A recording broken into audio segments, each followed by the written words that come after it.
بسم الله الرحمن الرحيم.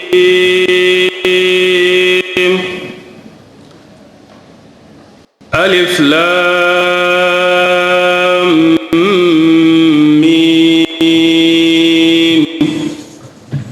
ذلك الكتاب لا ريب فيه هدى للمتقين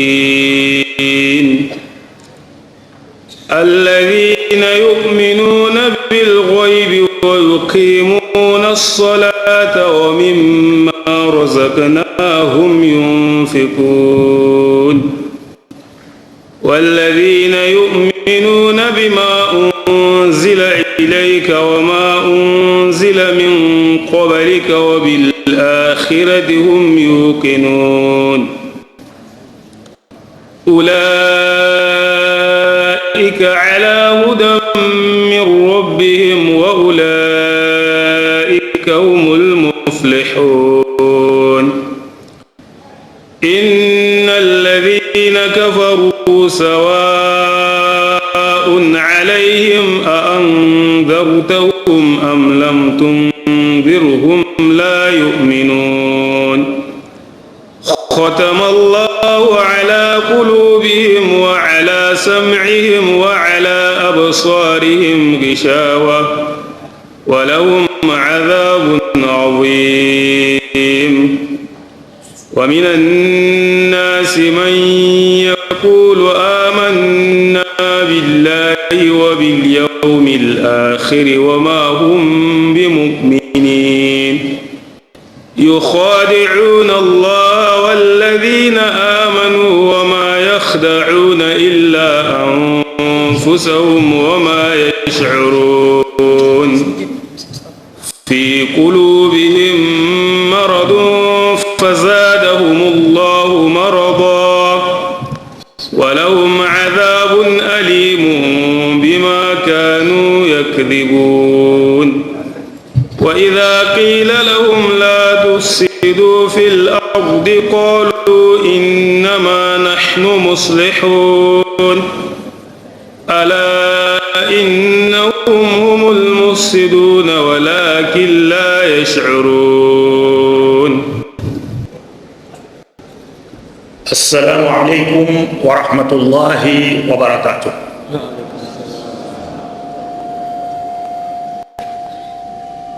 الحمد لله الذي جعل توحيد قاعدة الإسلام وأصله ورأسه، والصلاة والسلام على من لا نبي بعده وعلى آله وأصحابه وعلى جميع الأنبياء والمرسلين ومن تبعهم بإحسان إلى يوم الدين. أما بعد، ربي اشرح لي صدري ويسر لي أمري واحلل عقدة من لساني يفقه قولي.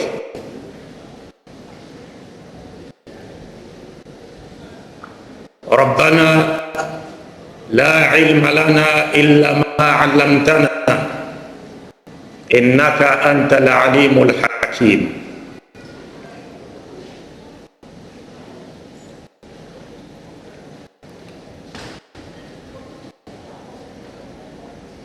Après avoir remercié Dieu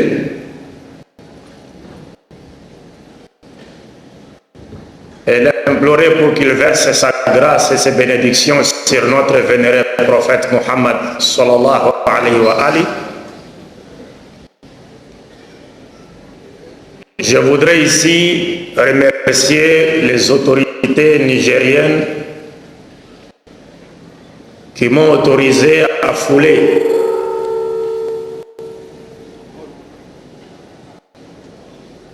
la terre bénite de ces pays et d'y séjourner en toute sécurité et dans de très bonnes conditions.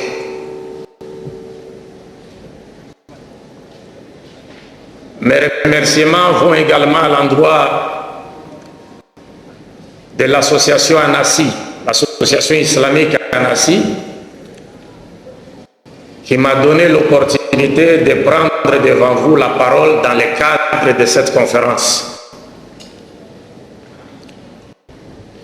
Et enfin, je voudrais remercier notre frère qui a, il y a de cela quelques secondes, remis le déroulement de cette conférence entre les mains de Dieu par sa belle lecture du Saint-Coran. Que Dieu mette cela dans la balance de ses bonnes actions. Le jour il n'y aura d'ombre que la sienne. Pour les autorités de ces pays, étant donné que tout pouvoir vient de Dieu, mais toute pensée ne vient pas de Dieu, je voudrais ici prier Dieu et implorer Dieu en leur faveur pour qu'il puisse éclairer leurs pensées et qu'il leur accorde la sagesse et l'intelligence qu'il faut pour qu'ils dirigent, pour qu'ils puissent mieux diriger ces pays pour l'intérêt, n'est-ce pas, de sa population ou le bien-être de sa population.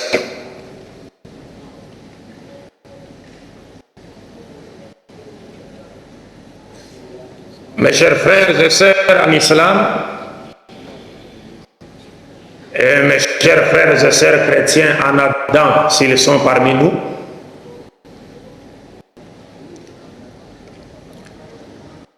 je suis votre frère Abdulmajid Oukasso Bouya Abdulmajid de la République démocratique du Congo.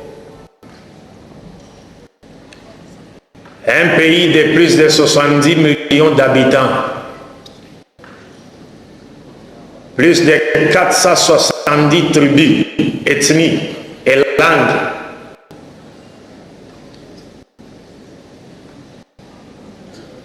Et dans ces pays, le taux de musulmans est estimé, c'est aujourd'hui entre 8 à 10%. Parce que la plupart d'entre vous, parce que j'ai voyagé dans certains pays en Afrique, j'ai entendu des frères dire qu'il n'y a pas de musulmans au Congo, en RDC. Ils avaient raison, mais ils avaient aussi tort. Ils avaient raison parce que finalement, la RDC n'est connue à l'extérieur qu'à travers sa musique satanique, pour ne pas dire profane. Et là où ils ont tort, c'est qu'effectivement, il y a des musulmans en RDC. Et le taux s'élève aujourd'hui à presque 10 millions de musulmans en RD Congo. Mais la grande majorité musulmane vit à l'est du pays parce que l'islam a pénétré, n'est-ce pas, en République démocratique du Congo par l'est. C'est ça, c'est par le canal des caravaniers arabes musulmans venus d'Oman, en passant par les Zanzibar, et ils ont fini par parachuter en République démocratique du Congo. Ce sont eux qui nous ont apporté l'islam dans ce pays-là. Et je suis l'un des descendants de ces Arabes venus d'Oman. C'est pourquoi mon nom complet est Abdulmajid ibn Farid, ibn Abdallah, ibn Abdurrahman, ibn Muhammad, ibn Ahmad al-Kindi. Je suis de la tribu Kinda. Mais je suis né au Congo. Mes parents sont nés au Congo. Et je suis fier d'être congolais.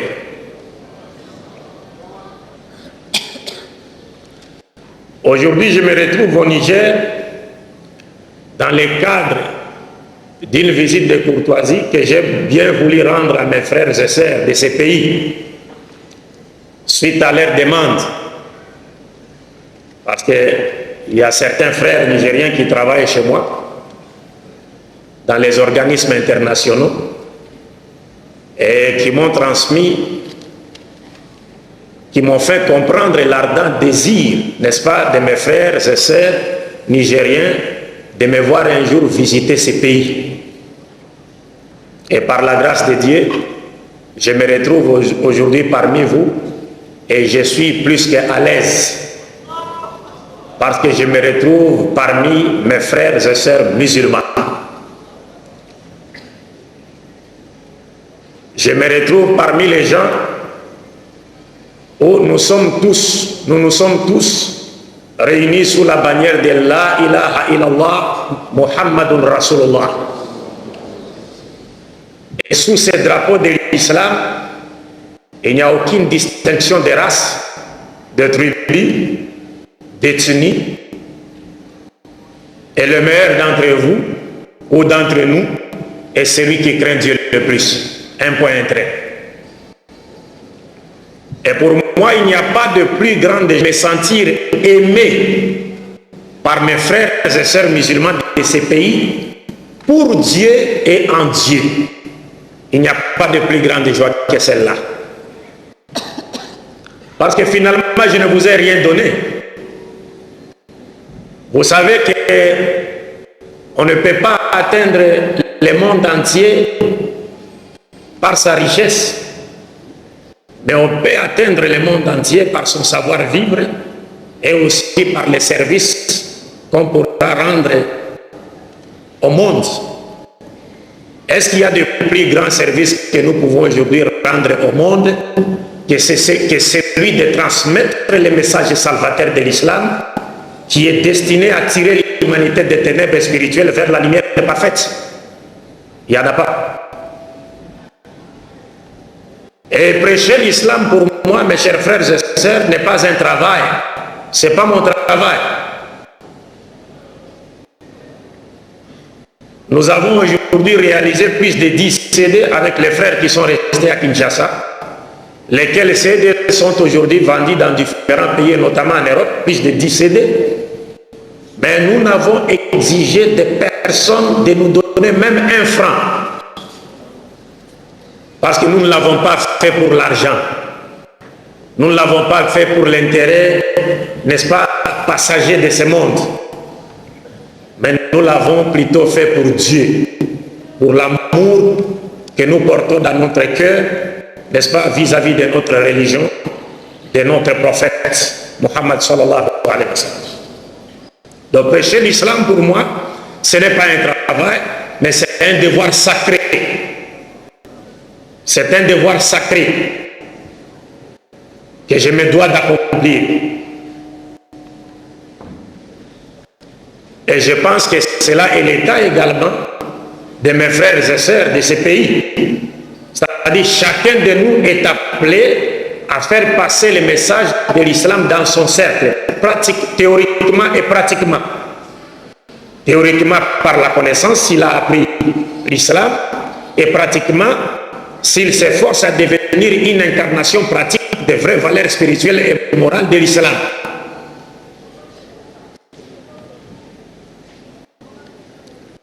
Donc bref, je me retrouve donc aujourd'hui parmi vous.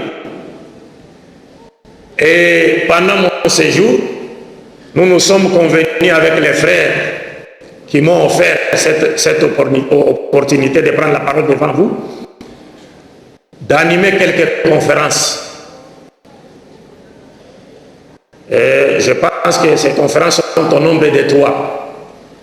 Aujourd'hui, par la grâce de Dieu, nous commençons avec la première conférence qui portera sur le thème « La connaissance de Dieu » ou encore « Connaître Dieu ». Si j'ai choisi de traiter en premier lieu ce thème, « Connaître Dieu » ou « La connaissance de Dieu », parce que vous êtes sans le savoir que la question fondamentale, la première question fondamentale en matière de foi ou de religion, c'est bien la connaissance de Dieu. D'ailleurs, le Créateur a été plus que clair à ce sujet. Allah déclare dans un hadith, il dit, aussi, A'rifuni qabla an ta'buduni. Connaissez-moi avant de m'adorer. Donc nous n'avons aucune raison de commencer par adorer Dieu avant d'avoir appris au préalable à faire quoi? À le connaître. Nous devons d'abord commencer par connaître Dieu pour ensuite passer à l'adoration de Dieu. Et c'est la méthode qui a été enseignée par tous les messagers de Dieu.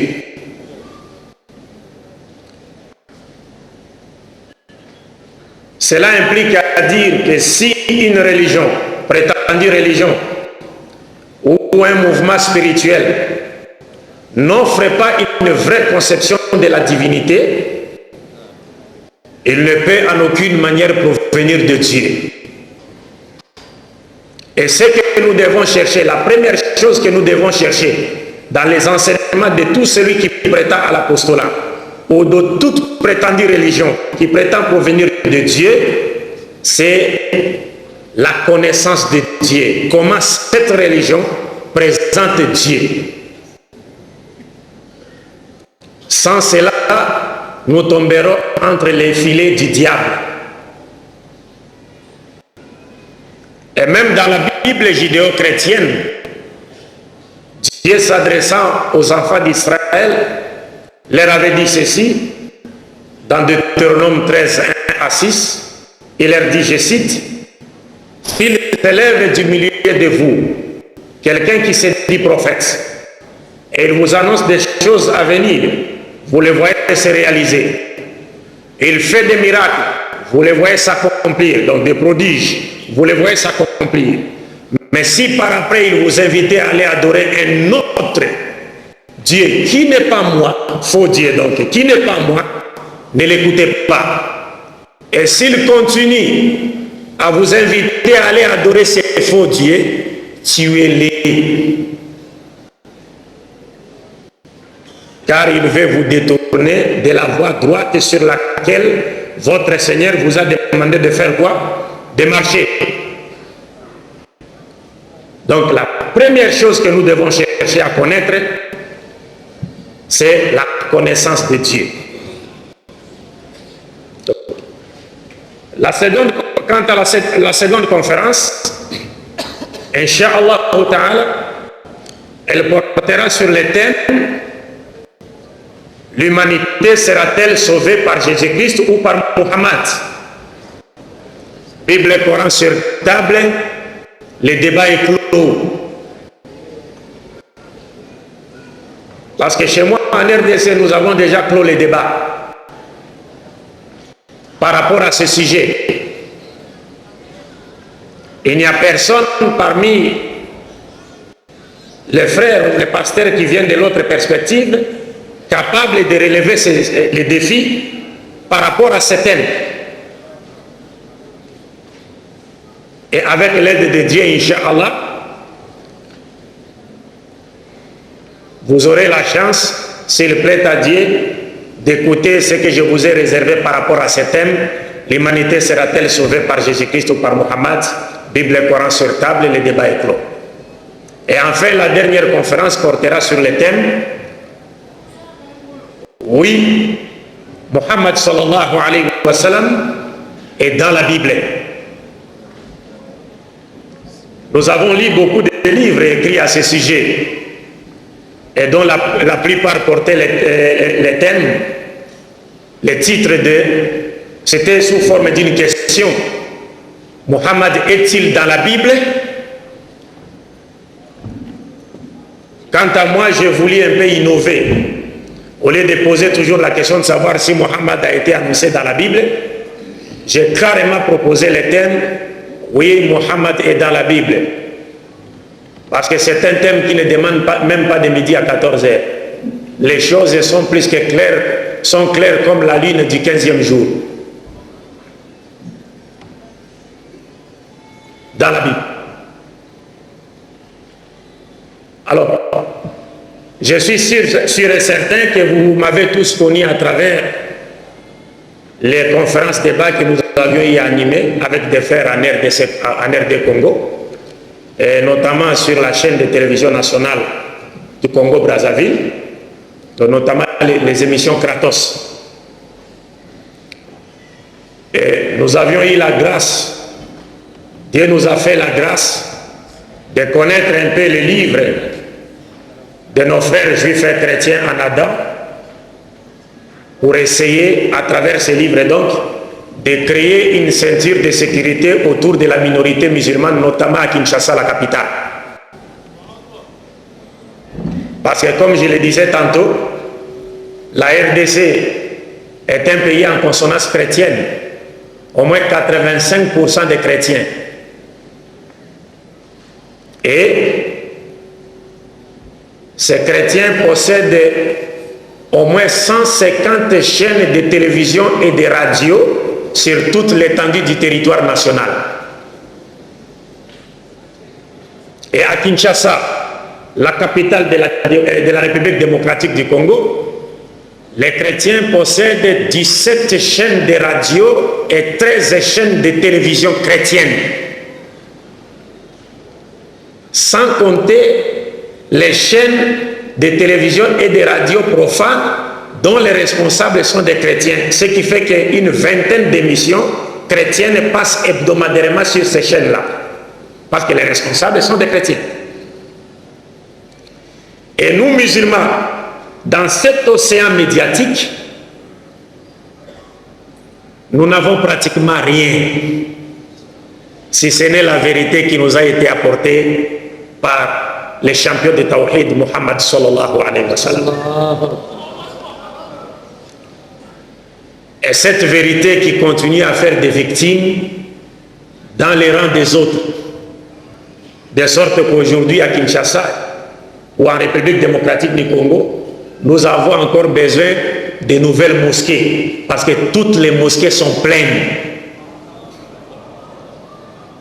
Les gens prient jusque dans des rues. Il n'y a plus de mosquées. Des chaînes de radio et de télévision ont été installées pour détourner les musulmans de leur religion. Mais wa makaru wa makarallah wallahu khairul makirin. Dieu a fait une contre-attaque et il continue à donner à l'islam la victoire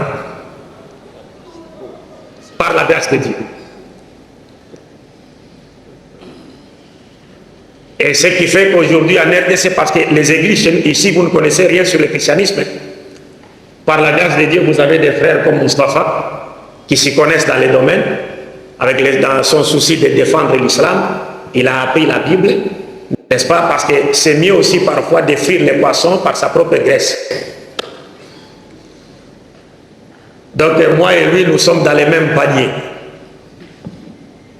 Nous sommes des fils de l'islam invincible.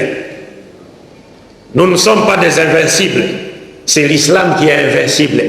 Et il restera jusqu'à la fin des temps, n'en déplaise aux mécréants.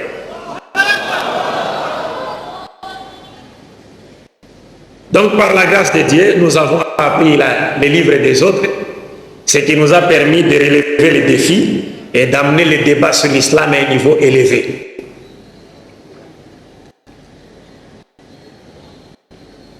Donc chez nous, ici vous ne connaissez rien du christianisme. Et c'est notre musique satanique congolaise qu'on importe jusqu'ici pour pervertir, n'est-ce pas, le mœurs des Nigériens. Mais moi je viens de ces pays et cette musique ne m'a jamais influencé. Je vis dans un quartier qu'on appelle Matongé. C'est là où tous les grands musiciens font leurs répétitions. Tous les grands musiciens. Donc, nous sommes comparables au prophète Moïse, que la paix de Dieu soit sur lui, qui a séjourné dans la maison de Pharaon. Allah. Pour mieux le connaître et ensuite se retourner contre lui. Alors donc quand je viens de la République démocratique du Congo, c'est pour vous dire, mes chers frères, nous là-bas, bien que nous ne soyons pas majoritaires, mais nous n'avions jamais été infectés par cette musique. Et vous avez la grâce d'être majoritaire au Niger. Vous avez la grâce, n'est-ce pas, d'avoir l'islam parmi vous depuis vos ancêtres jusqu'à ce jour. Alors ne trahissez pas la religion de Dieu en vous laissant distraire par des choses qui vous viennent d'ailleurs qui pourraient aujourd'hui vous détourner de votre religion. Donc chez nous, à Kinshasa seulement, le nombre d'églises à Kinshasa est plus élevé que le nombre de mosquées à la Mecque. À Kinshasa seulement, nous avons plus de 10 000 groupes de prières chrétiennes. Les groupes de prière, ce sont des églises de réveil. Hein? Ici, des églises pentecôtistes d'obédience américaine. Et hormis cela, nous avons plus de 2177 églises traditionnelles. Chez nous, il y a des gens qui se réveillent le matin et ils disent, vous voyez quelqu'un, vous étiez avec lui hier soir, il se réveille demain matin, il dit, je suis devenu prophète. Ils existent chez nous. Chez nous, nous avons également des gens qui se disent des dieux. Il dit, il est Dieu. Il y a Mukuna qui se disait Dieu. Il y a Tata Taomba qui se disait Dieu. Ils sont nombreux. Il y a eu même un débat sur la chaîne nationale entre les dieux et les prophètes.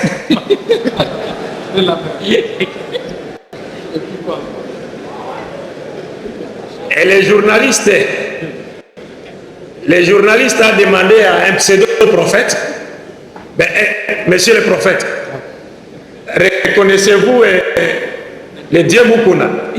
Il a répondu, non, je ne le connais pas. Et on a demandé au pseudo-dieu, ben, reconnaissez-vous le prophète Mukubila? Il a dit, je ne l'ai même pas envoyé.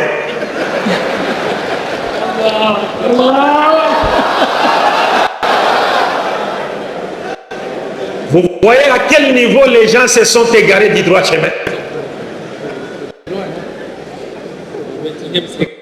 Un jour, on a vu un pseudo-dieu qui était dans sa voiture et sa voiture est tombée en panne. C'était dans un milieu public, à Matongue effectivement, et il a demandé de l'aide. Maintenant, les gens ne savaient pas. Ils se sont rapprochés, ils ont bien voulu l'aider pour démarrer sa voiture. L'un d'eux l'a reconnu. Il a dit, oh, mais c'est pas Dieu Mukuna. Ta voiture est tombée en panne. Il dit, mais qu'est-ce que voulez-vous? Aidez-moi plutôt. Mes chers frères, ça existe en RDC. Nulle part ailleurs. Nulle part ailleurs, en tout cas. C'est une particularité de la RDC. Donc, mais, par la grâce de Dieu, l'islam est en train, petit à petit, n'est-ce pas, de transformer ce pays. Avec l'arrivée du défunt président Laurent Désiré Kabila, que son âme repose en paix, puisqu'il fut un musulman. Laurent Désiré Kabila fut un musulman, et sa famille est en majorité musulmane, n'est-ce pas? Et aujourd'hui, les musulmans se retrouvent dans le gouvernement actuel qui est dirigé par son excellence, le président Joseph Kabila, que Dieu l'assiste, parce qu'il a de très bonnes intentions pour ce pays-là. Mais comme vous le savez, notre politique a toujours été décidée à l'extérieur. Donc les pays africains, nous n'avons pas encore été indépendants. Parce que notre politique continue à être décidée à l'extérieur. Notre diamant en RDC, c'est le pays le plus riche du monde. La RDC est le pays le plus riche du monde par ses ressources naturelles et par ses réserves minérales souterraines. Mais malheureusement, ce pays est considéré comme étant le plus pauvre. Et c'est là grâce à cause de quoi? De la politique sadique de l'Occident vis-à-vis de ce pays. Cette politique qui a créé une guerre à l'est de la République démocratique du Congo et qui a fait beaucoup de victimes dont la majorité sont des musulmans. Et c'est là à cause de quoi? C'est du cobalt congolais. Le cobalt qui est aujourd'hui utilisé dans l'industrie aéronautique américaine et dans la fabrication des téléphonie mobiles et ordinateurs et autres. Mais, avec la grâce de Dieu, nous continuons à exister et l'islam continue à confirmer sa présence en RDC, Inch'Allah Ta'ala. Donc pour ne pas abuser de votre temps, je disais donc que le thème que j'ai choisi de traiter ce soir dans le cadre de cette conférence s'intitule « Connaître Dieu », la connaissance de Dieu. La connaissance de Dieu fait partie des premiers sujets qui ont été abordés ou traités par tous les messagers de Dieu dans les différentes dispensations prophétiques. Parce que je me dois ici de rappeler et de souligner avec force qu'il n'y a jamais eu plusieurs religions provenant de Dieu. Pas du tout. Il faut qu'on se dise la vérité. Parce que nous savons que le langage que les autres voudraient qu'on utilise, c'est celui de dire il y a plusieurs religions provenant de qui? De Dieu. Mais selon le Coran, il n'y a jamais eu plusieurs religions provenant de Dieu. Il n'y a qu'une seule religion que Dieu a révélée à toute l'humanité, mais cette religion a connu plusieurs dispensations prophétiques dans l'espace et dans le temps.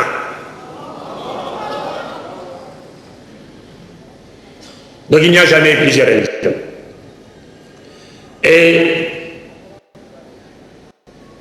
j'aimerais vous rappeler que le prophète Mohammed sallallahu alayhi wa sallam, de son vivant, plusieurs questions lui avaient été posées par ses partisans comme par ses détracteurs. Et parmi les questions qui lui ont été posées par ses détracteurs,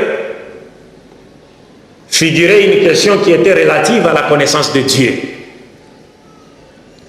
Car les traditions prophétiques nous rapportent que des juifs, des chrétiens, des polythéistes arabes de la Mecque lui ont un jour posé la question sur la nature de Dieu. Il voudrait connaître le Dieu qu'adorait Mohammed. Et le Dieu que Mohammed invitait les gens à faire quoi? À adorer. Et à cet effet, à cette occasion, Dieu a révélé, en réponse à leurs questions donc, il a révélé à son prophète la 112e sourate du Saint-Coran. La sourate Al-Ikhlas. Est-ce que notre lecteur peut nous réciter cette sourate? Il n'est pas là. La sourate Ikhlas qui dit ceci: Ba'da'udhu billahi minash shaitanir rajim, bismillahir rahmanir rahim, qul huwa Allahu ahad, Allahu samad, lam yalid wa lam yulad wa lam yakul lahu kufuwan ahad. Dit, lui c'est Allah l'unique,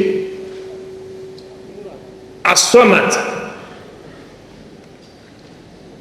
c'est-à-dire celui à qui tout le monde doit recourir pour trouver les solutions à ces problèmes, ou pour résoudre ces problèmes. Lam yalid wa lam yulad, il n'a pas enfanté, n'a pas été enfanté non plus. Wa lam yakul lahu kufuwan ahad, et nul n'est égal à lui, ou encore nul n'est semblable à lui. Donc mes chers frères et sœurs, je vous informe donc que le sujet de ce soir sera basé sur une analyse, une brève analyse bien sûr, de la sourate Al-Ikhlas, la 112e chapitre du Saint-Coran, la 112e sourate du Saint-Coran, qui, du moins pour ceux dont les paupières de discernement ne dorment pas, constitue une arme de destruction massive que Dieu a donnée aux croyants pour détruire toutes les forteresses de superstition sur Dieu. Vous constaterez avec moi qu'en 4 courtes phrases que constitue cette sourate, Dieu a indiqué et réfuté toutes les fausses doctrines qui existent sur cette terre et qui n'ont rien à voir avec la nature du Dieu véritable.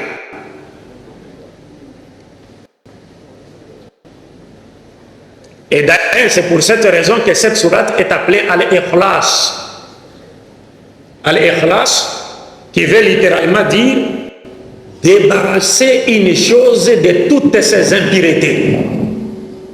Donc, coraniquement, la sourate Ikhlas a pour mission, n'est-ce pas, de présenter Dieu en débarrassant sa personne de toute impureté d'idées idolâtres et polythéistes. Donc, sans plus tarder,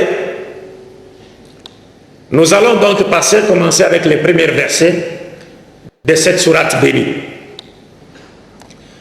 Le premier passage nous dit ceci: lui dit Qul huwa Allahu ahad. Dit, lui c'est Allah, l'unique.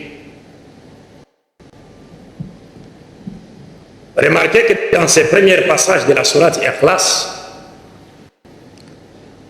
le prophète Muhammad sallallahu alayhi wa sallam commence d'abord par nous indiquer le nom de son Seigneur. Il dit, il est Allah. Il indique le nom du Créateur. Parce que Allah est le vrai et personnel nom de Dieu. Tandis que les autres noms de Dieu, en arabe comme dans d'autres langues, ne sont que des attributs de Dieu. Mais Allah est le nom propre de Dieu en langue arabe. Et cela de par son sens. Il faut que je sois bien compris. Parce que la plupart des gens voient surtout la forme. C'est-à-dire, ils disent, mais Allah c'est en arabe. Mais si Allah c'est en arabe, comment voulez-vous qu'Allah en arabe soit le nom propre de Dieu? Le problème n'est pas celui de la forme, mais plutôt celui du fond. Le fond. Parce que la sourate Ikhlas en réalité est une définition même du nom Allah. Donc Allah est le nom propre de Dieu en langue arabe. Il n'est pas comme les autres noms que l'on a donnés à Dieu. Par exemple, le nom Yehovah chez les Juifs, c'est le tétragramme Yod, He, Waou, He en hébreu.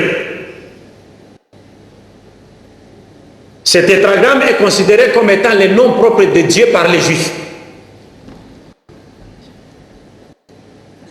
Mais, selon le Coran, le tétragramme ne peut en aucune manière être considéré comme étant le nom propre de Dieu.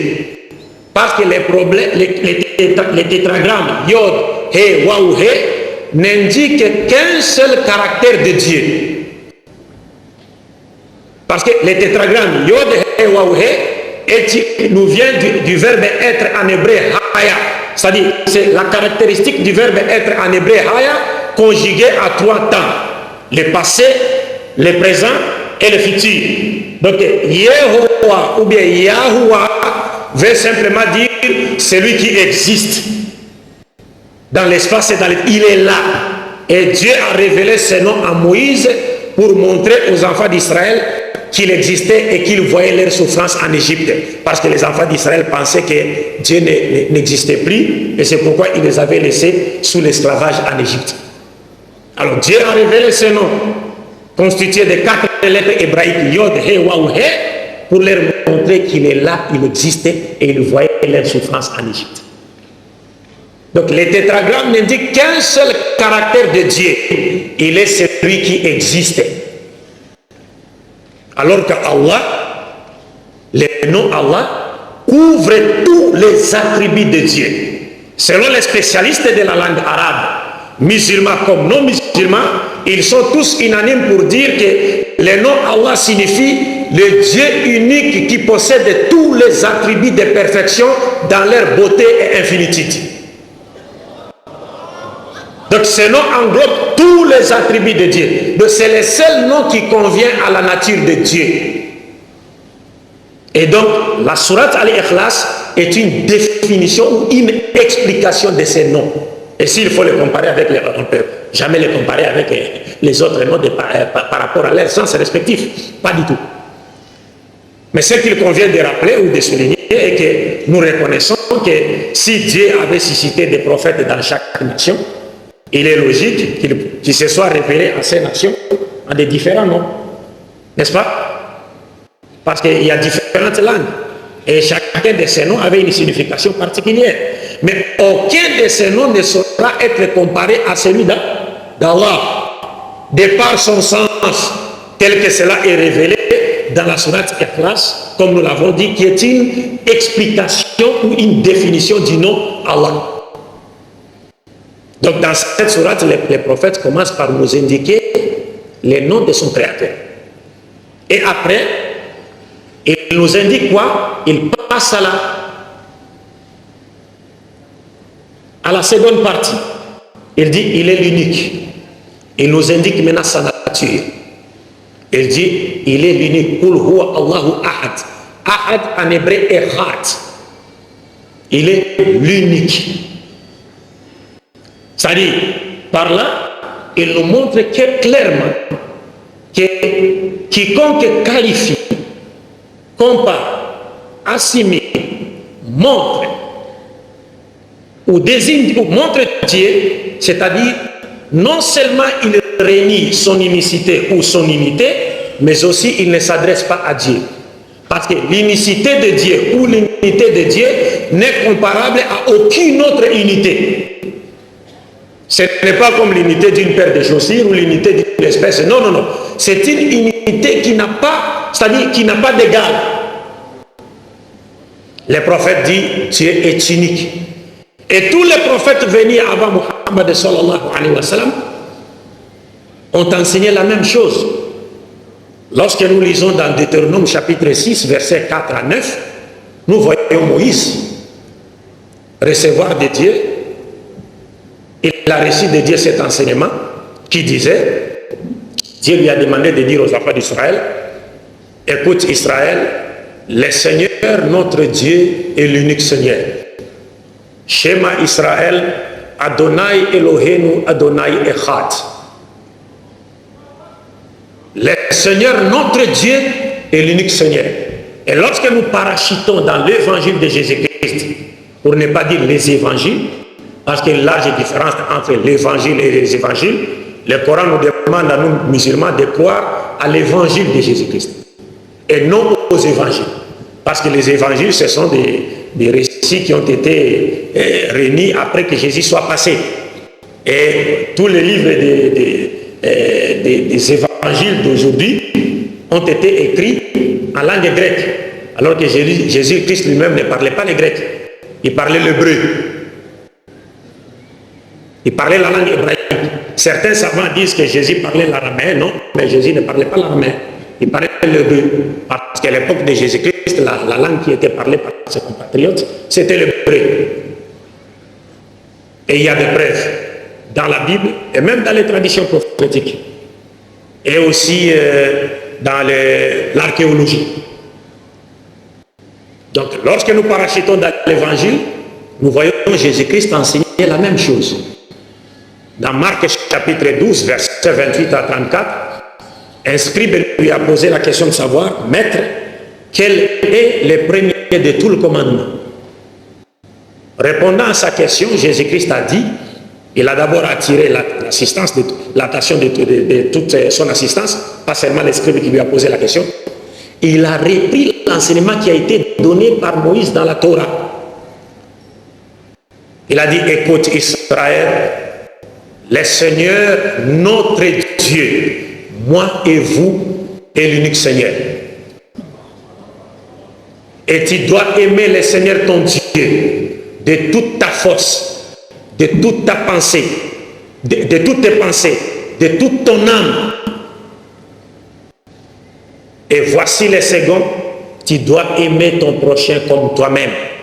Il a terminé en disant, il n'y a pas de plus grand commandement que ces deux-là. Vous comprenez? C'est-à-dire reconnaître que Dieu est unique, l'aimer de tout son cœur, de toute son âme, de toutes ses pensées et de toute sa force, et aimer son prochain comme soi-même, il n'y a pas de plus grand commandement que ces deux-là.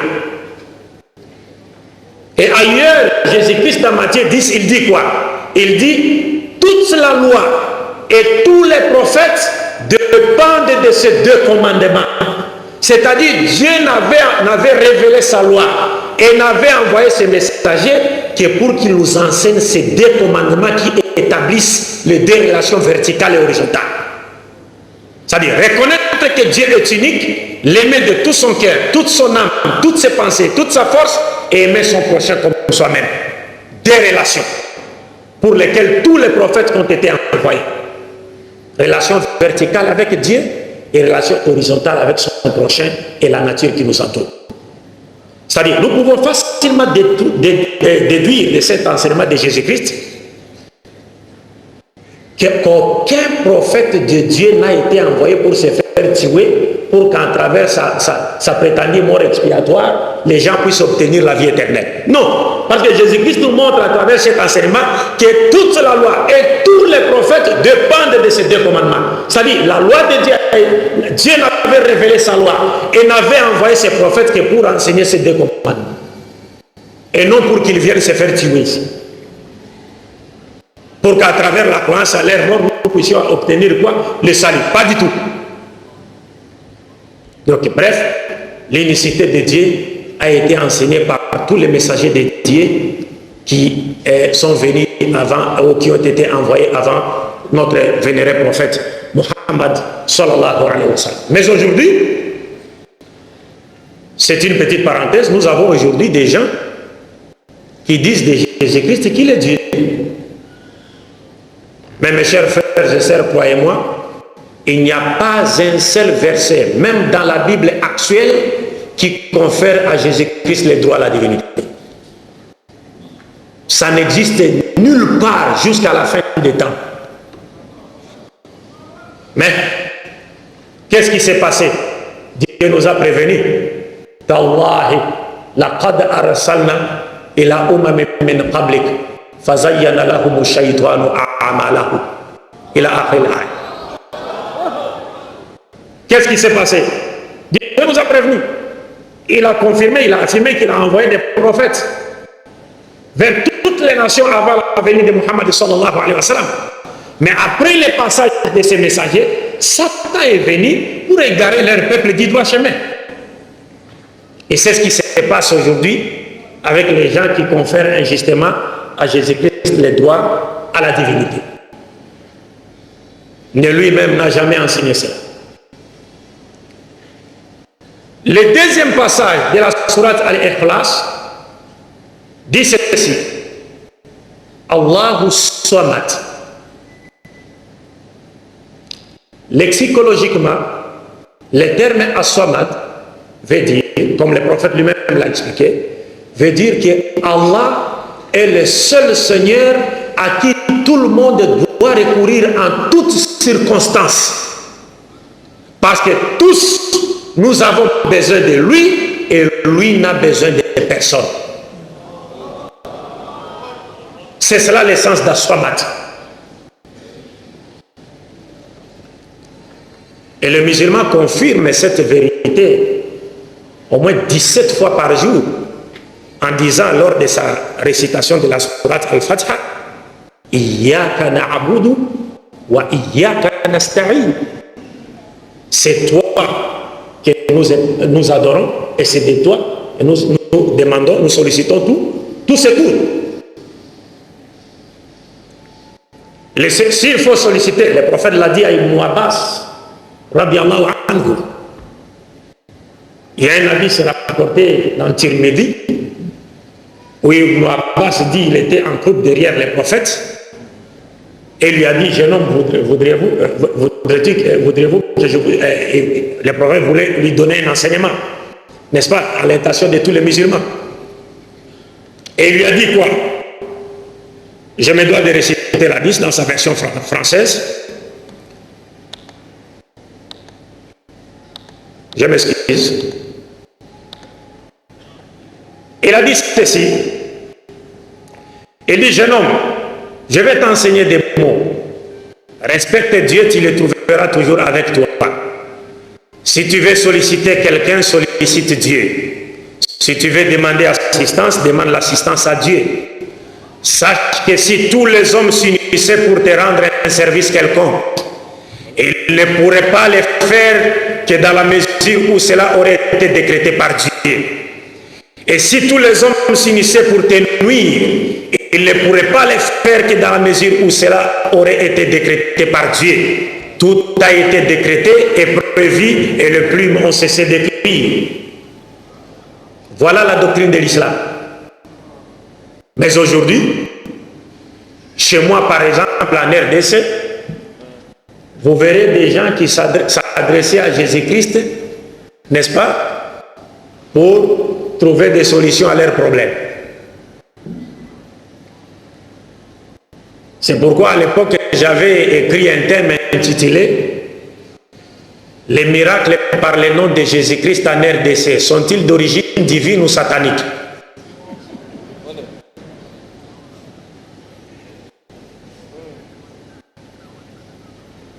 Parce qu'il y a des gens aujourd'hui en RDC qui s'adressent à Jésus-Christ. Et il y a aujourd'hui des gens dans le christianisme qui s'adressent à Marie, la mère de Jésus-Christ. J'ai fait le petit séminaire Mandombe, catholique au Mandombe, de Mandombe à Kisangani. Donc, dans la prière qu'on appelle « Je vous salue Marie », il y a une phrase qui dit « Je vous salue Marie, mère de Dieu ». Je vous salue Marie, mère de Dieu. Et on implore Marie, on demande à Marie de prier pour nous pauvres pécheurs. On demande à Marie. On dit Marie, mère de Dieu.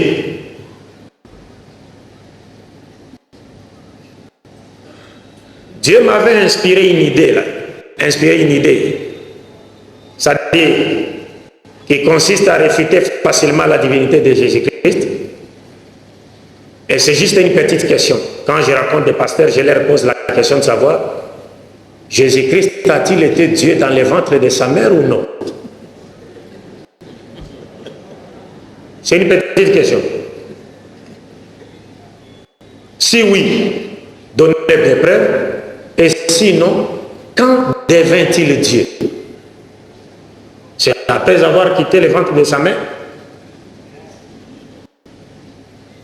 Parce qu'on dit Marie, mère de Dieu. Nous respectons Marie. Il y a toute une sourate qui porte son nom dans le Coran. Alors, j'ai posé cette question à différents pasteurs. Et aucun d'entre eux n'a accepté que Jésus soit Dieu et était Dieu dans le ventre de sa mère. Aucun. Parce qu'il y a un verset dans la Bible où Jésus s'adressant à Dieu lui dit « Tu as été mon Dieu dans le ventre de ma mère ».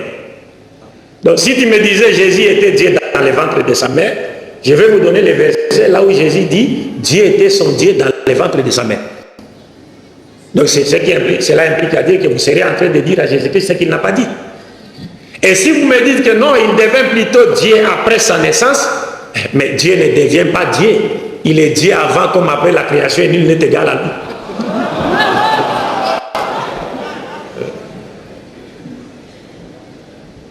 Est-ce que vous comprenez? Alors, mais aujourd'hui, il y a des gens qui s'adressent à Jésus-Christ. La prière faite au nom de Jésus. Mais la prière faite au nom de Jésus est de trois sortes. Elle est de trois sortes. Il y a une première forme de cette prière faite au nom de Jésus qui est vraie, authentique, n'est-ce pas, selon l'esprit théologique de l'action des enseignements de l'évangile authentique qui a été prêché par Jésus-Christ. Il y a deux autres formes de prières faites au nom de Jésus-Christ qui contredisent, n'est-ce pas, les enseignements donnés par qui? Par Jésus-Christ. Maintenant, quelle est la forme authentique de la prière faite au nom de Jésus-Christ? C'est celle qui consiste à adresser sa prière c'est comme chez nous, c'est-à-dire on s'adresse à Dieu par l'entremise du prophète Mohammed sallallahu alayhi wa sallam. Donc on peut dire Allahumma inni as'aluka bihaqqi Muhammadin sallallahu alayhi wa sallam. Par exemple, je ne suis pas sorti de l'islam, je suis vraiment dans le tawhid. Allahumma inni as'aluka bihaqqi risalat Muhammad sallallahu alayhi wa sallam. Je suis dans le tawhid. Donc à l'époque de Jésus-Christ, cela a été autorisé. Donc, on s'adressait à Dieu par la véracité de qui? De Jésus-Christ. Mais en tant que qui? Lorsque nous lisons la Bible, nous trouvons que les apôtres de Jésus-Christ croyaient en lui comme étant les saints serviteurs de Dieu. Nous lisons cela dans Actes des Apôtres, à partir du verset 23 jusqu'au verset 32 ou 34. Les apôtres, d'un commun accord, ont adressé une prière à Dieu au nom de Jésus-Christ en tant que saint serviteur de Dieu. Ça, c'est la forme authentique de la prière faite au nom de Jésus-Christ. Mais il y a deux autres formes qui contredisent les enseignements donnés par Jésus-Christ. Par Jésus-Christ, la paix de Dieu soit sur nous. Il y a une forme de prière faite au nom de Jésus qui consiste à s'adresser directement à Jésus-Christ. Oh Jésus, nous te demandons de nous faire ceci ou cela pour nous. Ça, c'est du shirk, shirk. Et d'autres, une autre forme, la dernière, consiste bien sûr à s'adresser à Dieu ou à adresser sa prière à Dieu au nom de Jésus, mais tout en croyant qu'il est Dieu ou fils de Dieu. Ça, c'est encore une déviation. Parce que Jésus n'a jamais été Dieu et moins encore fils de Dieu. Donc, Allah Samad, Allah est le seul Seigneur à qui tout le monde doit recourir en toutes circonstances, n'est-ce pas? Parce que lui n'a besoin de personne, mais nous tous, nous avons besoin de lui. Je me résume vraiment à l'extrême, parce que nous n'avons peut-être pas assez de temps pour pouvoir épuiser ce thème qui est, à mon avis, un peu long. Mais là, je suis en train vraiment de me résumer à l'extrême. Le troisième passage de la sourate Ikhlas nous dit ceci. Lam yalid wa lam yulad. Dieu n'a pas engendré et il n'a pas été engendré non plus. C'est-à-dire, dans ces passages, le prophète Mohammed sallallahu alayhi wa sallam nous révèle une autre caractéristique de Dieu qui le distingue nettement de ses créatures. Dieu étant le créateur de la matière, il ne peut en aucune manière ressembler aux œuvres de sa création ou de ses mains. Donc, dans ce passage, le prophète Mohammed sallallahu alayhi wa sallam nous interdit de croire un seul instant que Dieu a un père ou alors qu'il a un fils ou un enfant. Dieu n'a pas de père, il n'a pas d'enfant. Dieu n'est sorti de personne et personne n'est reproductivement sorti de Dieu. Personne. Il est Dieu. Mais aujourd'hui, vous savez qu'il y a des gens et des prophètes à qui l'on a conféré le droit à la filiation divine. Entre autres Jésus-Christ. On dit de lui qu'il serait le fils de Dieu. Ben, qu'est-ce que le Coran nous dit dans son chapitre 9, verset 30? Ba'da billahi minash shaitanir rajim. Wa qalat al-yahud Uzair ibn Allah. Wa qalat an-nasara al-masih ibn Allah. ذلك قولهم بأفواههم يضاهئون قول الذين كفروا من قبله إلى آخر الآية. Le Coran nous dit, les Juifs disent Uzair le fils de Dieu et les chrétiens disent de Jésus qu'il est le fils de Dieu. Mais Dieu nous dit dans le Coran, ça ce sont des paroles qui viennent d'eux-mêmes. Ils n'ont reçu de Dieu aucune révélation confirmant ces déviations-là. Ils ne font que suivre des gens, une nation qui s'est égarée du droit chemin avant eux. où ils ne font que suivre des gens qui se sont égarés du droit chemin avant eux. Et qui sont-ils ces gens qui se sont égarés du droit chemin avant eux? Le Coran nous donne simplement une indication. Il appartient maintenant aux musulmans de faire des recherches pour trouver, n'est-ce pas, ces gens-là qui se sont égarés du droit chemin avant les chrétiens et que les chrétiens ont imité dans cette filiation divine qu'ils ont conférée à qui? Ces droits à la filiation divine qu'ils ont conférés à qui? À Jésus-Christ. Et les gens qui se sont égarés du droit chemin avant, et ce sont qui? Ce sont les Romains, notamment les Romains. Vous voyez, j'ai par exemple ce livre ici, qui s'intitule Les maîtres de la mythologie grecque et romaine. Vous avez ici tout un conteneur de fils de dieux et de fils de dieux qui ont existé chez les Grecs et les Romains. Tout un conteneur.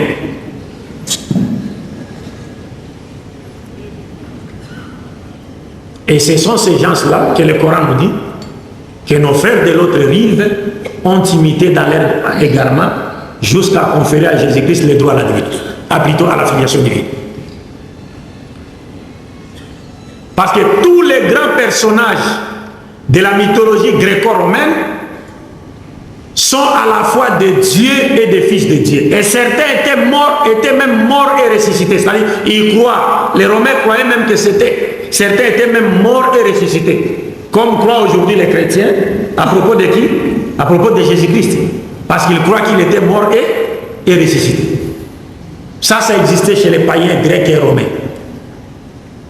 Et le père de tous les dieux dans la mythologie gréco-romaine, c'est Jupiter, ou le dieu Zeus, qui est lui-même le fils d'un autre dieu, Chronos. Et sa mère, c'est Juno. Et la journée de jeudi lui a été dédiée.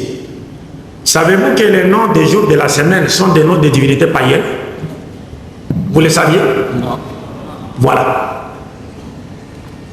Donc, les noms des jours de la semaine sont des noms de divinités païennes gréco-romaines. Lundi, c'est la déesse Lune. Mardi, c'est le dieu de guerre chez les Romains et les Grecs. Mercredi, c'est le dieu Mercure. Jeudi, c'est le dieu Jupiter. Vendredi, c'est la déesse de beauté, la déesse Vénus. Samedi, c'est le dieu Saturne.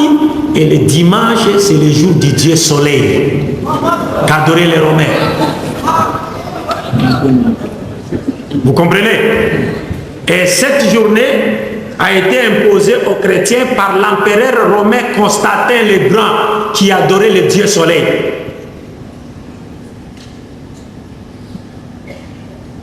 La journée de dimanche n'a jamais été chômée. Et ce n'est pas Jésus qui a demandé aux gens de se reposer le dimanche. Ça n'existe nulle part. C'est l'empereur Constantin. Parce que c'est ce jour-là que lui adorait son Dieu, le Dieu soleil. C'est pourquoi le dimanche est appelé en anglais Sunday, le jour du soleil. Sunday, le jour où l'on adorait le Dieu soleil.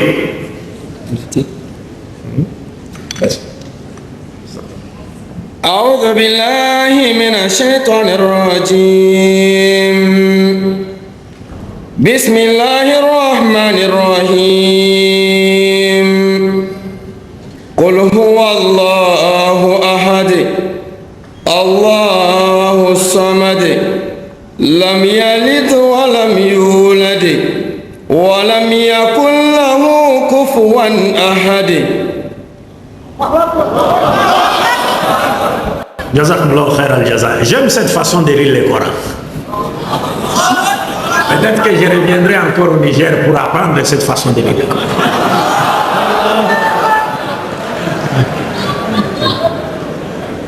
Allahu Akbar. Donc je disais le dimanche, c'est le jour où on adorait le Dieu soleil. Et même les noms des mois dans les calendriers grégoriens, ce sont des noms de divinités païennes. Janvier, c'est le dieu Janus. Il avait deux visages. C'est-à-dire un visage qui regarde l'année écoulée et un autre qui regarde l'année à venir. Et février, bon, c'est le jour où ils célébraient leur mort, n'est-ce pas? Ils faisaient des incantations, ainsi de suite. Mars, c'est encore le dieu des guerres chez les Romains et les Grecs. C'est pourquoi même le terme art martial est venu de Mars, le dieu de la guerre, l'art de combat. Et avril, c'est la déesse de beauté, Aphrodite. Mai, c'est le dieu Maïa. Juin, c'est la mère de Jupiter, la mère de dieu Jupiter. Ça c'est juin, Junon. Et juillet, c'est le nom de l'empereur Julius Caius Caesar, Jules César. Parce que c'est Jules César qui a corrigé l'antique calendrier romain, qui avait plus de 400 quelques jours. Il a réduit en 365 jours, mais il a commis une erreur. Parce que les années bissextiles venaient au moins 8 ans après, quelque chose comme ça. Donc, à l'honneur à ce qu'il a, en reconnaissance à ce qu'il a fait, donc les Romains lui ont dédié le mois de juillet. Julius Caius Caesar, Jules César. Mais alors, lorsque l'empereur Auguste est arrivé au pouvoir, il a corrigé l'erreur qu'avait commis qui? L'empereur Jules César. Il a corrigé cela et en signe de reconnaissance, les Romains lui ont dédié le mois d'août, Augustus. Ça porte le nom de l'empereur Auguste. Mais ce mois n'avait que 30 jours. Tandis que le mois de juillet avait 31 jours. Alors les Romains se sont dit, mais non, Jules César fut un grand et Auguste également c'était un grand. Donc Jules César ne peut pas avoir plus de jours qu'Auguste. Donc ils ont amené le mois d'août à 31 jours. Donc juillet a eu 31 jours et le mois d'août 30. Ce sont les deux mois qui se suivent et qui ont 31 jours. Et malgré cela, il y avait encore une erreur dans ces calendriers-là. Parce que j'ai étudié tous ces calendriers.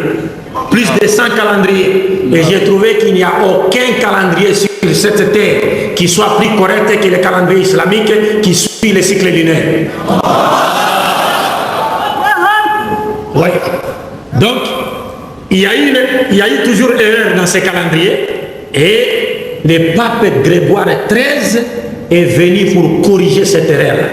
Il y avait 10 jours de plus. Et nous étions un jeudi le 4. Le pape Grégoire a dit non, demain vendredi c'est le 15. Du 4 au 15. Le pape Grégoire XIII. C'est pourquoi l'actuel calendrier est appelé le calendrier grégorien. Parce que celui qui l'a modifié, c'est le pape Grégoire XIII. Vous comprenez? Alors Dieu dit, lam yalit wa lam yulad. Je voudrais saisir cette occasion pour mettre en garde les musulmans nigériens par rapport à la célébration des deux fêtes de Noël et de Nouvel An.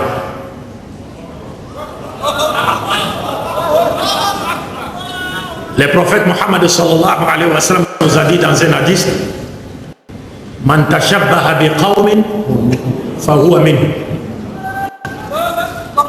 Celui qui imite un peuple, il fait partie de lui. Parce que oui, dans certains pays musulmans, j'ai constaté cela notamment en Afrique, où des musulmans s'acharnent à fêter la Noël et la Saint-Sylvestre. Mais est-ce qu'ils connaissent au moins les notions contraires à l'islam que véhiculent ces fêtes?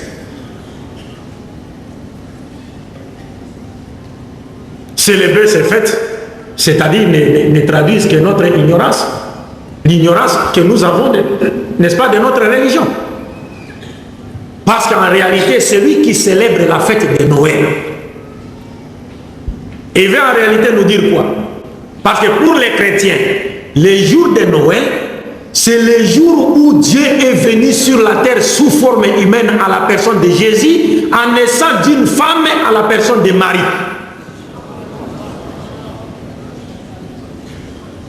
Donc Dieu est né d'une femme à la personne de Marie. Il est venu sur la terre sous forme humaine à la personne de qui? De Jésus-Christ. Donc quand des musulmans s'acharnent à célébrer cette fête, en réalité, ils veulent nous dire qu'ils sont d'accord avec les chrétiens que Dieu est effectivement né d'une femme à la personne de Marie et il est effectivement venu sur la terre sous forme humaine à la personne de Jésus-Christ. Par conséquent, vous niez ce que Dieu a dit dans cette sourate, Lam yalid wa lam yulad. Vous le niez. Et vous vous mettez dans le camp de ceux qui combattent Dieu et ses prophètes. Voilà l'essence de Noël chez les chrétiens. Donc c'est une fête qui véhicule des notions qui sont contraires à l'islam. Quant à la fête appelée la Saint-Sylvestre, d'abord Sylvestre c'est qui? C'est le nom d'un homme. Sylvestre, c'est le 33e pape de l'église catholique romaine. Pourquoi lui a-t-on dédié cette journée-là? Le 31 décembre. D'abord, lui-même est né le 31 décembre. Puis il est devenu pape le 31 décembre.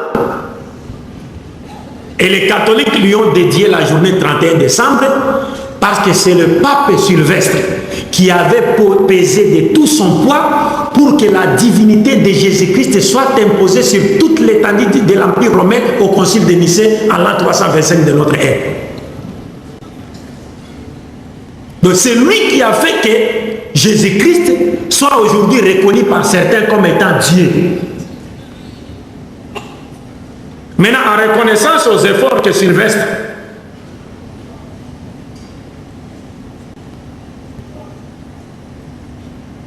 en reconnaissance donc à ses efforts, entre guillemets, n'est-ce pas? L'Église catholique lui a dédié cette journée. La fête du Nouvel An, Saint-Sylvestre. Donc un musulman qui célèbre cette fête veut en réalité nous dire il est d'accord avec Sylvestre Ier pour dire que Jésus est Dieu. Vous comprenez? Donc ce sont des fêtes qui véhiculent des notions qui sont contraires à l'islam. Nous ne pouvons pas nous voiler la face et continuer à faire plaisir aux autres. Et nous voulons faire plaisir aux autres au lieu de faire plaisir à Dieu et à ses prophètes. Nous avons nos fêtes à nous. L'Eid al-Fitr, Eid al-Adha et aussi la journée du vendredi. Des fêtes qui n'existent que pour Dieu et rien que pour chanter la grandeur de Dieu. Donc nous devons faire très attention. C'est à travers ces fêtes-là que les ennemis de l'islam essaient, n'est-ce pas, de nous détourner petit à petit de notre religion ou encore de nos valeurs islamiques. Le dernier passage de la sourate Al-Ikhlas nous dit ceci. وَلَمْ يَكُنْ لَهُ كُفُوًا أَحَدٌ.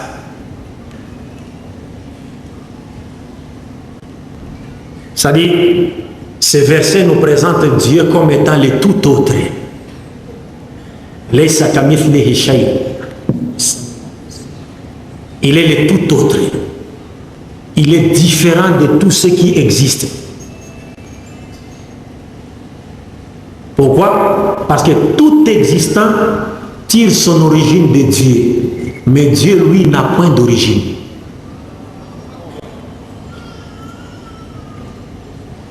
Il n'a point d'origine. Tout ce qui existe tire son origine de Dieu, mais Dieu, lui, n'a point d'origine. C'est un mystère. Il est plus une question pour l'être humain qui vit, n'est-ce pas, dans l'espace et le temps, qu'une réponse pour lui. Il est le tout autre. Celui qui le compare, qui l'assimile, qui le montre, ne le désigne pas. Parce qu'il est le tout autre. Donc pour terminer, nous pouvons dire sans avoir peur d'être contredit par quiconque que dans cette sourate, dans les premiers versets de cette sourate, le prophète nous a indiqué les noms propres de son Seigneur Allah. Puis, il nous a indiqué sa nature comme étant unique et partant, il a porté un coup dur sur toutes les doctrines, n'est-ce pas, qui attachent à l'essence divine la dualité ou la multiplicité. قل هو الله أحد الله الصمد لم يلد ولم يولد ولم يكن له كفوا أحد. Le premier verset de la sourate Al-Ikhlas qui disait Qul huwa Allahu ahad, dans ce premier verset, il y a deux affirmations, deux vérités. La première vérité, c'est que le verset nous indique d'abord le vrai et personnel nom de Dieu, qui est Allah. Et croyez-moi, mes chers frères et sœurs, que ce n'est pas je ne suis pas en train de faire une affirmation gratuite au sujet du nom propre de Dieu.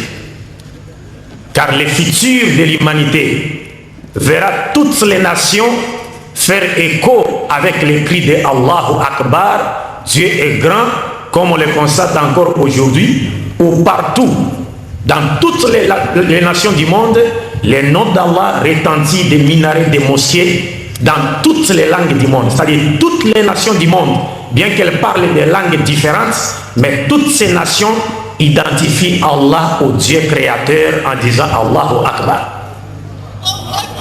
Donc ce ne sont pas des affirmations gratuites. Et il y a une prophétie dans la Bible, dans le livre de Zacharie, chapitre 14, verset 9, où Dieu dit, il promet, il dit, il arrivera un moment où mon nom sera unique sur toute la terre et ma loi sera unique sur toute la terre. Le seul nom qui sera connu sur toute la terre, le seul nom de Dieu qui sera connu sur toute la terre, c'est bien celui d'Allah. Car nous l'avons dit, les noms propres de Dieu dans la Bible, selon les Juifs, c'est un nom qu'on appelle tétragramme, constitué de 4 lettres juives hébraïques. Yod, He, Waw, He. Parce que l'hébreu, c'est comme l'arabe. Hein? Ouais.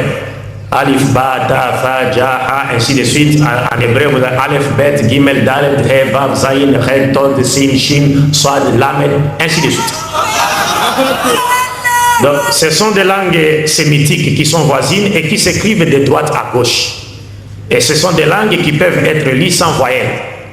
L'arabe comme l'hébreu. Alors, chez les juifs, le nom propre de Dieu, c'est Yod, He, Waw, He, que les juifs lisent aujourd'hui Yehowa ou Yahoua. Mais ce nom ne peut pas être regardé comme étant le nom propre de Dieu. D'abord parce que c'est un nom qui n'indique qu'un seul caractère de Dieu. Yahweh, Yod, He, Waw, He, est tiré du verbe Haya en hébreu. Donc c'est un nom qui est une caractéristique du verbe être conjugué à 3 temps. Passé, présent et futur. Donc ça n'exprime que l'un des attributs de Dieu qui est Dieu est celui qui existe. Un point trait. Donc ça ne veut nullement dire Dieu est Arazaku, ou Dieu est Al-Qadiru, ou Dieu est Al-Hayu. Ça veut dire simplement Dieu est celui qui existe. Donc ça n'exprime qu'un seul caractère de Dieu. Et en plus de cela, les Juifs ont oublié la véritable prononciation de ces noms. Aucun Juif ne connaît comment ces noms se prononçaient à l'origine. Personne. Parce qu'ils ont... Dieu a voulu cela. Après avoir transféré les pouvoirs prophétiques au peuple de l'islam, Dieu leur avait fait oublier la véritable prononciation de ces noms. Donc les Juifs ne savent pas si ces noms se prononcent Yahoua, Yehoa ou Ehoa ou Ihoua, ils ne savent plus. Alors pour remédier à cette difficulté, qu'est-ce qu'ils ont fait? Ils ont pris l'un des attributs de Dieu dans la Bible qu'on appelle Adonai, qui s'écrit par Aleph, Dalet, Nun, Yod. Donc ils ont pris les voyelles d'Adonai, Khataf, Fatah, les Fatha en hébreu, les voyelles d'Adonai, les 3, c'est-à-dire il y a Khataf, Fatah, Cholam, Khirit. C'est-à-dire les 3 voyelles d'Adonai, ils les ont insérées, ils les ont placées sous les tétragrammes Yod, He, Waw, He. Donc au départ, quand ils ont inséré les voyelles d'Adonai dans Yod, He, Waw, He, ça donnait au départ Yahuwah. Et dans leur système de voyelles, ils ont remplacé les A d'Adonai par la voyelle brève E, en hébreu qu'on appelle Sheva. Finalement, ça a donné Yehoah. Donc c'est un amalgame des voyelles d'Adonai et les consonnes de Yehoah, de Yod, He, Waw. La véritable prononciation, les Juifs l'ont perdu. C'est comme aujourd'hui, chez vous, vous avez l'ex-président Tanja, n'est-ce pas? Dans son nom, le nom Tanja, vous avez les consonnes T, ça s'écrit avec D aussi, hein? Ou bien c'est avec J seulement? Non, je ne voudrais pas citer la voyelle. Il y a J, DJ. Donc il y a T, D et J. Et puis il y a des voyelles. A, les double A. De T, A, D, J, A. Maintenant, par malheur, c'est comme si on a oublié les voyelles du nom Tanja et nous les avions remplacées par les voyelles du nom Djibo. C'est-à-dire on a pris I et le O. On a inséré les I et le O dans Tanja. Finalement, ça a donné Tidjo ou bien Tinjo. Voilà la vérité sur Yehoah.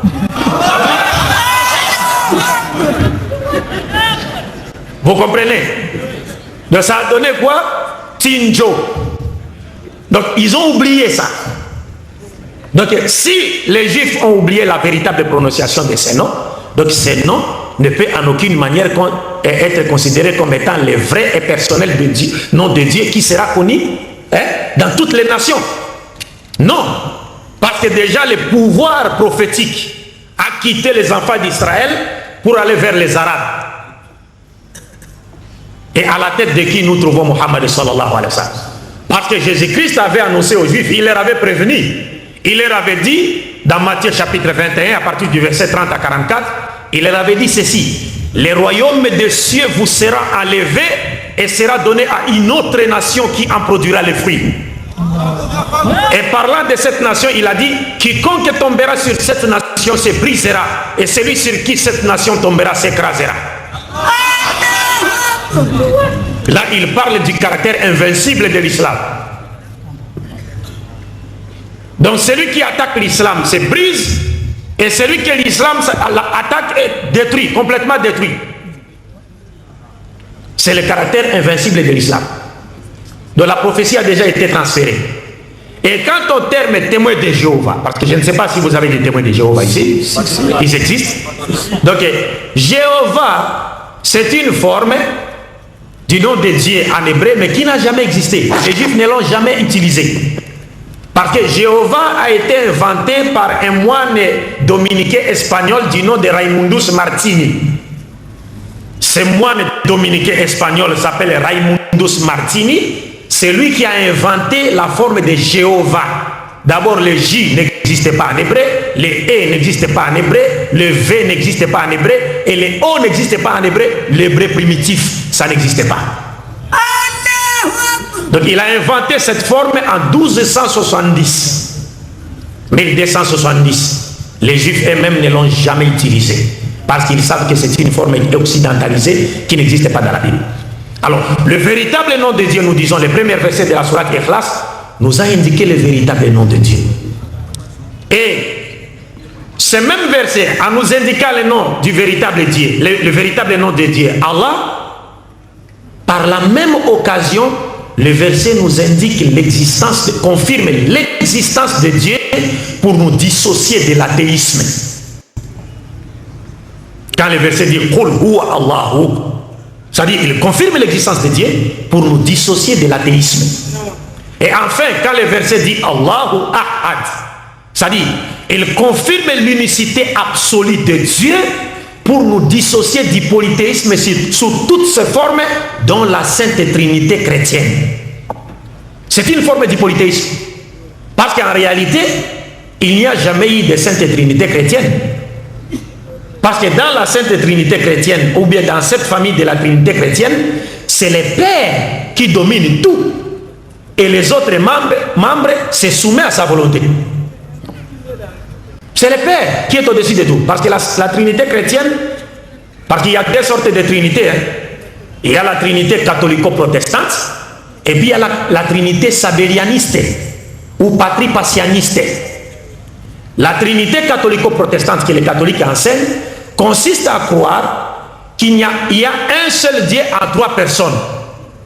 Le Père est Dieu, le Fils est Dieu, le Saint-Esprit est Dieu, mais il n'y a pas 3 dieux, un seul Dieu, et c'est un mystère, disent-ils, que personne ne peut comprendre.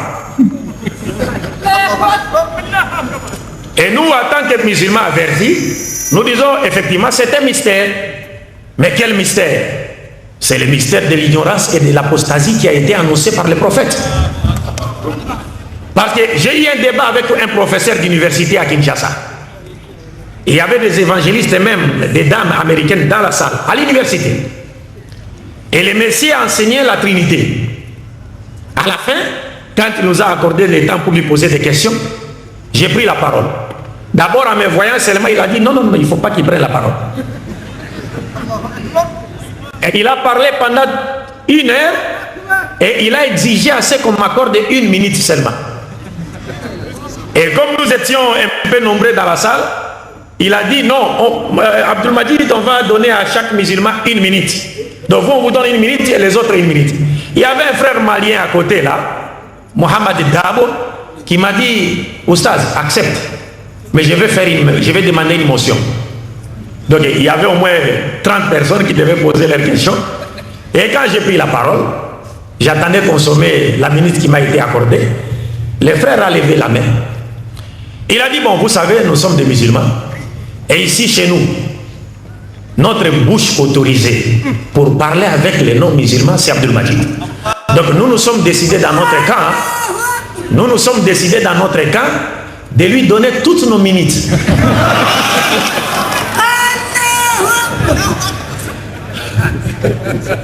Donc c'était comme ça. Alors quand j'ai pris la parole, j'ai parlé, mais finalement je lui ai posé une question sur la Sainte Trinité. Pasteur, vous avez dit que le Père est Dieu, le Fils est Dieu, le Saint-Esprit est Dieu. Bien que les 3 personnes soient des dieux, mais il n'y a cependant pas 3 dieux, mais un seul Dieu. Et vous avez appelé cela mystère. Je vous pose une seule question. Dites-nous, laquelle de ces 3 personnes a créé les autres? Et c'est le Père. Et c'est le Père. Et c'est le Père qui a créé le Fils et le Saint-Esprit? Ou c'est le Fils qui a créé le Père et le Saint-Esprit? Ou c'est le Saint-Esprit qui a créé le Fils et le Père? Et le pasteur n'a pas répondu.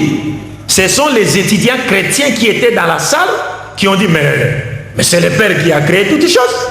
J'ai dit alors, si c'est le Père qui a créé le Fils et le Saint-Esprit, c'est-à-dire sans le Père, le Fils et le Saint-Esprit ne sont rien, parce que c'est le Père qui les tire du néant à l'existence. Donc, mais lui, le Père, sans le Fils et le Saint-Esprit, lui, il est Dieu avant comme après la création.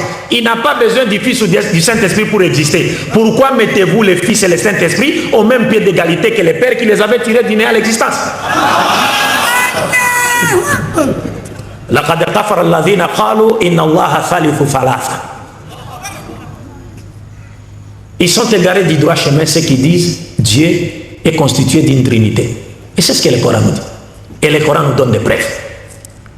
Donc c'est une doctrine satanique qui a existé bien avant Jésus-Christ. Jésus n'a jamais fait allusion à cela. Donc le Coran confirme cela. Allahu Ahad. Il détruit toutes ces doctrines-là. Et donc, le Coran disant Allahu Ahad, il nous présente la personne de Dieu comme étant une essence divine, une essence unique à laquelle on ne peut attacher la dualité et aussi la multiplicité. La dualité et la multiplicité ne marchent pas avec Dieu. Dieu est unique au sens strict du terme. Celui qui compare, assimile, imagine, montre Dieu, non seulement il réunit son unicité, mais il se trompe largement parce qu'il ne s'adresse pas à lui. Il ne le connaît pas. Dieu est unique. Alors nous avons dit le 2e verset, Allahu Samad. Ce 2e verset rejette la croyance selon laquelle nous pouvons nous fier à un autre qu'à Dieu. Donc ce 2e verset, Allah Samad, nous présente Dieu, Allah, comme étant le seul à qui tout le monde doit recourir pour trouver des solutions à ces problèmes. Car tous, nous avons besoin d'Allah, mais Allah n'a besoin de personne. Allah n'a besoin de personne.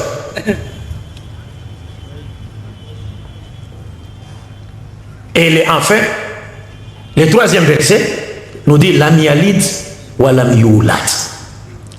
C'est-à-dire, c'est un verset qui rejette d'abord la croyance de ceux qui décrivent Dieu comme un père et qui lui attribuent des filles et des fils, comme croyaient les Égyptiens, les Babyloniens, les Grecs et les Romains qui avaient tout un conteneur de fils de Dieu.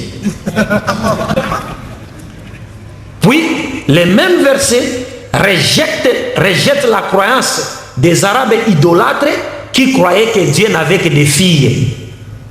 Et enfin, les mêmes versets rejettent la doctrine chrétienne qui veut que nous croyons que Dieu a un fils unique à la personne de Jésus-Christ. Vous savez, souvent quand je parle avec des chrétiens chez moi, quand ils viennent avec la question de fils de Dieu, Jésus fils de Dieu, je leur pose une simple question. Jésus est-il fils de Dieu? Ils disent oui, il est le fils de Dieu. Je dis alors, selon votre Bible, qui est son père? Ils disent c'est Dieu. Et je dis, selon votre Bible, qui est sa mère? Ils disent Marie. Je dis alors ça va. Si Dieu est son père, Marie est sa mère, qui est la femme de Dieu? Le pasteur reste silencieux. Il me dit oh non, répète d'abord ta question. Je dis non mon frère, j'ai été plus que clair. Vous avez dit son père c'est Dieu, sa mère c'est Marie. Alors qui est la femme de Dieu? La conscience qui est l'aide naturelle que Dieu a mise en lui, lui interdit de dire que Marie est la femme de Dieu. Parce que la raison raisonnante n'accepte pas cela. Dieu n'a pas besoin d'avoir un fils comme nous l'avons dit. Takadu samawatu yatafattarna minhu wa tanshaqu al-ardu wa takhiru al-jibalu hadda an da'u lirrahmani walada wa ma yanbaghi lirrahmani an yattakhidha walada in kullu man fi samawati wal ardi ila ati rahmani abda. Dieu n'a pas de fils. Il n'a pas besoin d'avoir de fils. Pourquoi aura-t-il besoin d'avoir un fils? Est-ce qu'il y aura-t-il un jour où Dieu tombera malade pour qu'il ait besoin d'avoir un fils qui verra sur lui à l'hôpital? Est-ce qu'il y a un jour où Dieu mourra pour qu'il ait besoin d'avoir un fils qui va perpétuer son nom après lui?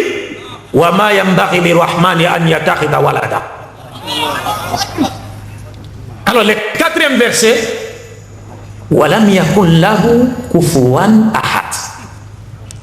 Dieu, nul n'est semblable à lui.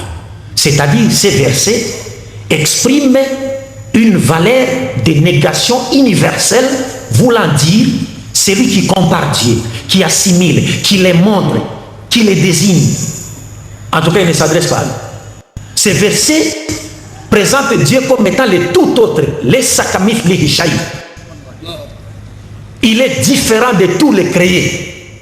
Et effectivement, il doit être différent de tous les créés. Parce que toutes les créatures tirent leur origine de Dieu, mais Dieu n'a point d'origine. Il est différent de tout autre. Il est celui qu'on peut nommer, mais qu'on ne peut pas décrire, on ne peut pas concevoir. Parce qu'il est infini, il est un mystère.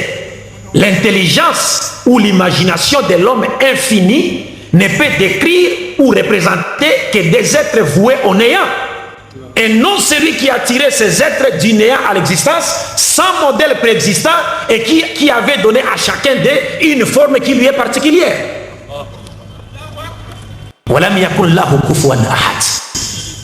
Donc nous avons conclu en disant, pour terminer, que toute personne dont la croyance en Dieu est entachée de lignes de déviation qui ont été indiquées et réfutées dans la sourate Al-Ikhlas, cette personne-là doit savoir que sa foi en Dieu et ses œuvres au dernier jour seront considérées comme nulles.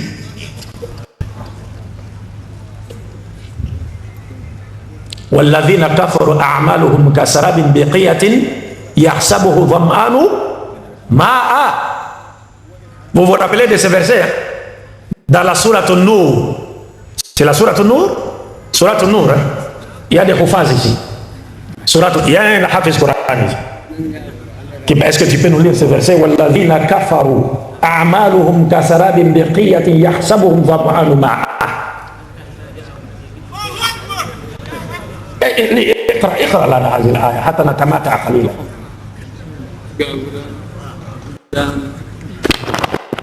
أعوذ بالله من الشيطان الرجيم.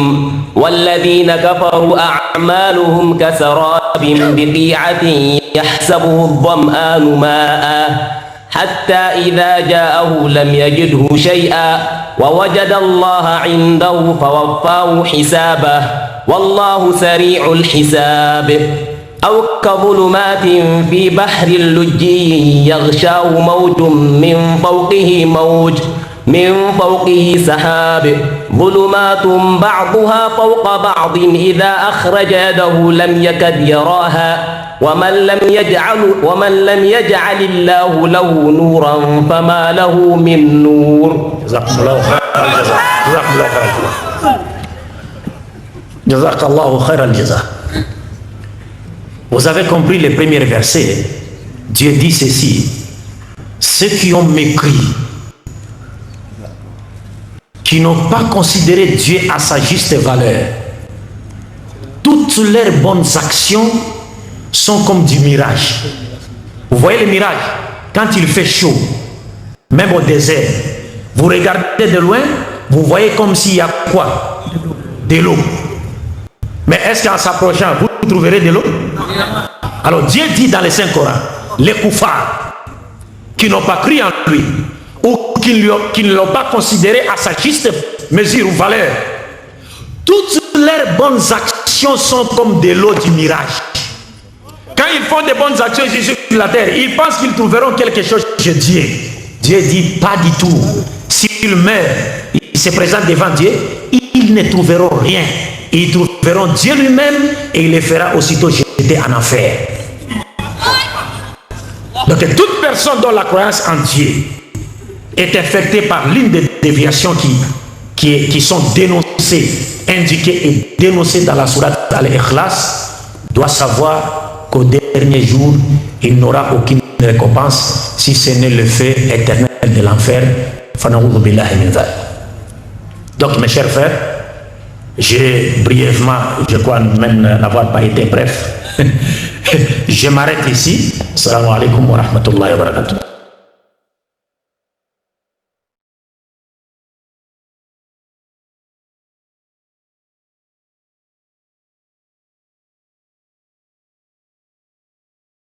أعوذ بالله من الشيطان الرجيم. بسم الله الرحمن الرحيم.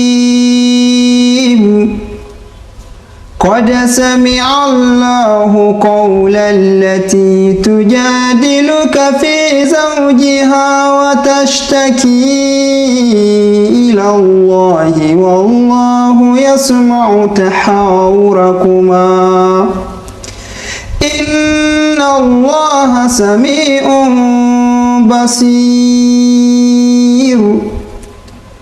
الذين يظاهرون منكم من نسائهم ما هن أمهاتهم إن